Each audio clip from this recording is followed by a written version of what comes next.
ఇక 4 రోజుల పాటు ఉధృతంగా ప్రవహించిన కృష్ణమ్మ శాంతించింది. విజయవాడ ప్రకాశం బ్యారేజ్లో వరద ఉధృతి కొద్దిగా తగ్గుముఖం పడుతోంది. 5 గేట్లు ఎత్తి 40,000 క్యూసెక్ల నీటిని నదిలోకి విడుదల చేస్తున్నారు అధికారులు. బ్యారేజ్లో కృష్ణమ్మ వరద ఉధృతిపై మా కరెస్పాండెంట్ రాజా రమేష్ మరింత సమాచారం అందిస్తారు. విజయవాడ ప్రకాశం బ్యారేజీ వద్ద గత 4 రోజులుగా ఉగ్రరూపం దాల్చిన కృష్ణమ్మ నిదానంగా శాంతిస్తూ ఉంది. ఎగువ నుంచి భారీగా వస్తున్న వరద నీరు కూడా క్రమంగా తగ్గుతూ ఉండటంతో ప్రకాశం బ్యారేజీ వద్ద ప్రస్తుతం 5 గేట్లను 2 అడుగుల మేరకు ఎత్తి దాదాపుగా 45,000 క్యూసెక్ల నీటిని నదిలోకి విడుదల చేస్తున్నారు. ప్రస్తుతం ప్రకాశం బ్యారేజ్ దగ్గర మనం పరిస్థితి చూసినట్లయితే నిన్నటి వరకు కూడా మొత్తం పుష్కర ఘాట్ల వరకు కూడా ప్రవహించిన వరద నీరు క్రమంగా తగ్గుతూ వస్తున్న పరిస్థితి కనిపిస్తోంది.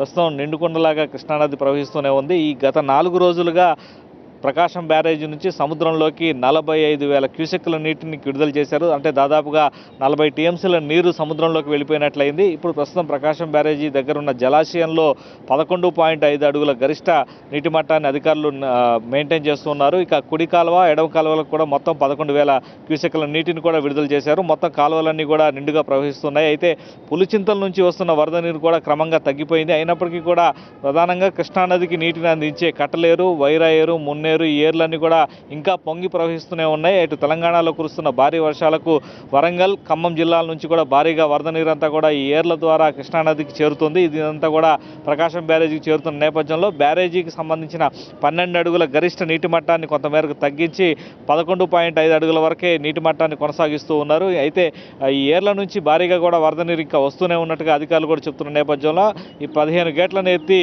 దాదాపుగా 45,000 క్యూసెక్ల నీటిని సముద్రంలోకి విడుదల చేస్తున్నారు. ఇక ఇటు పశ్చిమ కృష్ణతో పాటు ఇటు తూర్పు కృష్ణా పరిధిలో ఉన్న ఏర్లు కూడా పొంగి ప్రవహిస్తూ ఉన్నాయి. తమ్మిలేరు వరదలో ఉధృతంగా ప్రవహిస్తున్న నేపథ్యంలో ముస్నూరు వద్ద 2 వ్యక్తులు దుర్మరణం పాలైన పరిస్థితి కనిపిస్తోంది.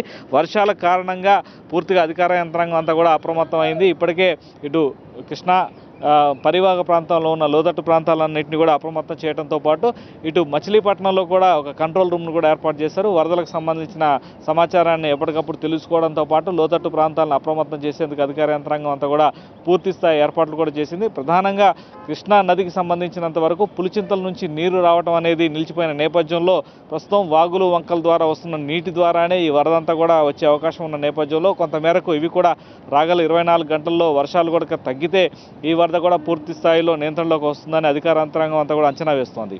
వీడియో జర్నలిస్ట్ వెంకట్తో రాజా రమేష్, సాక్షి టీవీ, విజయవాడ.